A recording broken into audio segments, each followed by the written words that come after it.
syaraf sih Bu, itu syaraf tadi. Penanganan nyeri, contoh kasus misalkan HNP sih Bu, itu diketahui misalkan di lumbarnya itu 45 itu ada bantalannya sudah bocor. Tadi kan udah pecah, penanganan itu ya pecah. Penanganan itu bisa juga tidak di titik nyeri atau di poin sakitnya, atau bisa juga secara dari sisi dampaknya gitu ya sih Bu. Itu gimana sih Bu memahami sih Bu? Kalau pecah itu kan kondisi bantalan itu harus diperbaiki jaringan. Jadi nggak bisa sesimpel kita ngobatin langsung di pusatnya, nggak bisa. Jadi kalau misalkan kondisinya sudah mulai pecah, sudah mulai si bantalannya itu rusak, jadi berarti kita harus memperbaiki jaringannya dulu. Jaringan, regenerasi selnya, yang pertama bahan bakunya ada, terus regenerasi selnya bagus. Salah satunya contohnya pakai cuping itu bagus, tapi harus dikeluarkan darah, karena nanti akan meregenerasi sel baru ya. Ketika darahnya yang rusaknya ditarik keluar, maka kondisinya akan diganti sama yang baru. Tapi nanti kita harus memperhatikan, ini kan ada ya Bu Wulan di materi tentang HNP, tapi kita harus memperhatikan jaringan-jaringan dan organ-organ yang akan dilibatkan gitu. Kalau secara langsung boleh, langsung juga boleh, nggak apa-apa, tapi mungkin secara efektivitas kurang ya. Terus satu lagi sih Bu ya, itu untuk kasus aritmia, kelistrikan jantung gitu sih. Kebetulan saya kemarin ada teman yang datang ngobrol gitu ya, dia seorang dokter umum yang saat ini sedang melakukan perawatan karena mengalami aritmia, dari dokternya diagnosa seperti itu. Nah itu dengan bahasa awamnya kan ada gangguan kelistrikan. Itu yang seperti apa ya sih Bu ya? Kalau dari sisi apakah itu listrik yang ya tadi dari meridian kah, atau dari apa sih Bu yang bisa mengganggu? Itu dari saraf ya, parasimpatik kan. Parasimpatik itu kalau kita lihat fungsi kan, parasimpatik itu untuk melemahkan nadi dan mengatur detak jantung. Berarti kita hajar parasimpatik. Gitu. Itu semua dokter tahu loh. Sebenarnya semua dokter tahu loh. Simpatik untuk respon, parasimpatik untuk melemahkan. Berarti kalau misalkan berlebih ritmenya, berarti kita harus ngambilnya parasimpatik. Kalau misalkan berkurang, berarti kita harus ngambil simpatik. Karena kita belajarnya kan ini dua arah. Cupingnya nggak bisa, ini cuping medis masuknya. Materi malam hari ini dan yang selanjutnya ini cuping medis masuknya. Jadi kalau kita berbicara cuping PCM, berarti kita fokusnya nanti ke organ. Tapi kalau kita berbicara tentang medis, kita berbicaranya dengan spin, dengan medula nanti. Gitu. Oke, artinya parasimpatiknya ya. Parasimpatiknya ya. Harus dihajar. Iya. Oke. Nanti searching aja parasimpatik di mana letaknya, hajar aja. Siap. Biasanya enaknya pakai akupuntur sih kalau parasimpatik. Pakai cuping juga bisa. Nanti diajar. Ya. Terima kasih Su. Ya, sama-sama. Ini tape. Kalau saya istilah-istilah kedokteran, walaupun sekarang lagi belajar akupuntur medis ya, saya agak belakang nggak mulai kalau dikasih istilah, tapi kalau disebutin masalahnya saya sama tahu. Kalau yang lutut truk gitu ya, suara bunyi, ini sebelum saya tutup ada pertanyaan, di lutut sering berbunyi atau bukan hanya lutut teman-teman ya, Pak Wina atau Bu Wina itu Bu Wani ya, saya nggak tahu ini bapak atau ibu. Jadi itu sinovia yang tadi saya bahas. Jadi cairan sinovianya kalau udah berkurang itu akan bunyi. Kalau kita udah bunyi truk, mau itu di pergelangan kaki, mau di lutut, itu adalah kondisi dari sinovianya kekurangan. Terus kalau Pak Nur Ihsan, kurma dan semangka kalau bisa dijus ya, karena nanti penyerapannya berbeda. Gitu. Ini dua lagi apa ya? Telapak kaki sering gatal karena apa ya?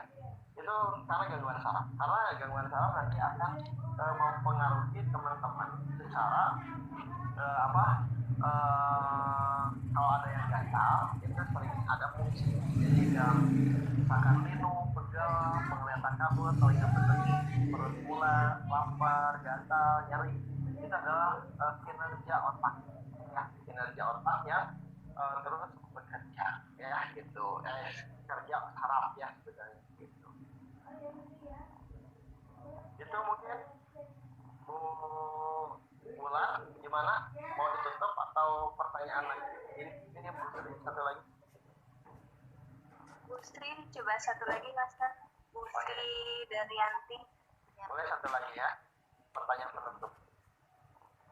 Sambung yang tadi sih Bu, yang kurma dengan semangka untuk booster apa namanya darah.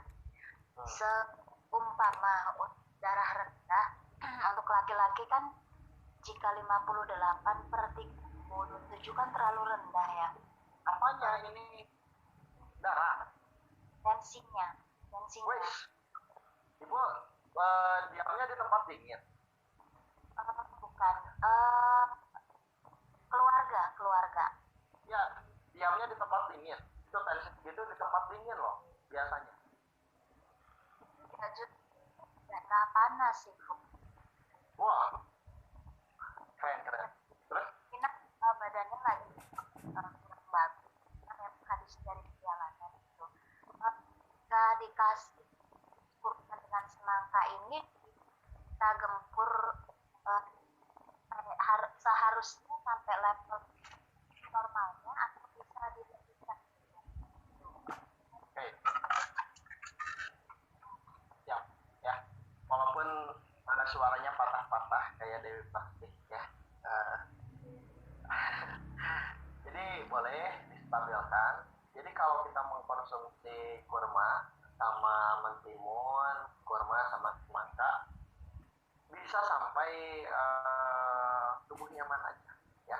Kayak orang bukan hanya kekurangan darah, trombosit turun, boleh pakai seperti itu. Pokoknya yang berhubungan dengan darah yang turun, boleh teman-teman pakai metode yang tadi ya. Kalau metode yang imun itu sama kurma itu yang suka dilakukan sama Aisyah ya. Aisyah radhiyallahu anhu, beliau kalau haid karena beliau kekurangan darah, jadi beliau sering meminum untuk menstabilkan. Ternyata ketika kita teliti, kurma sifatnya panas kering, lalu mentimun sifatnya itu basah ya. Jadi basah dan panas kering ketika disatukan itu seperti darah. Darah itu kan sifatnya seperti itu, panas ya, gitu, bisa mengeringkan. Yang nanti teman-teman begitu ya, jadi distabilkan aja, Busri, insya Allah menggunakan metode itu bagus. Tapi kalau saran saya, tambahkan dengan metode pijat. Kalau orang yang darahnya sangat rendah seperti itu, dari sekarang pijat, banyak dipijat ya. Tapi jangan terlalu lama pijatnya. Konsep pijatnya teman-teman, kalau orang yang sangat darah rendah itu darah cepat, lembut, dan sebentar. Itu konsep ya. Itu Bu Sri Ya. Jelas? Ya. Apakah darah turun pengaruh dari paru-parunya, apakah bisa jadi? Makasih. Gimana? Ya jelas tuh. Awalnya Saya baca. Ya, awalnya beliau bronkitis. Apakah bisa terpengaruh dengan darahnya bisa sampai turun drastis? Kemungkinan bisa, karena itu kan masalah bakteri dari bronkus ya. Kalau bronkitis mah dari kondisi dingin, jadi ada bisa kemungkinan, tapi kecil sekali kemungkinan. Terima kasih Pak Adi ya, radhiyallahu anha ya. Ya,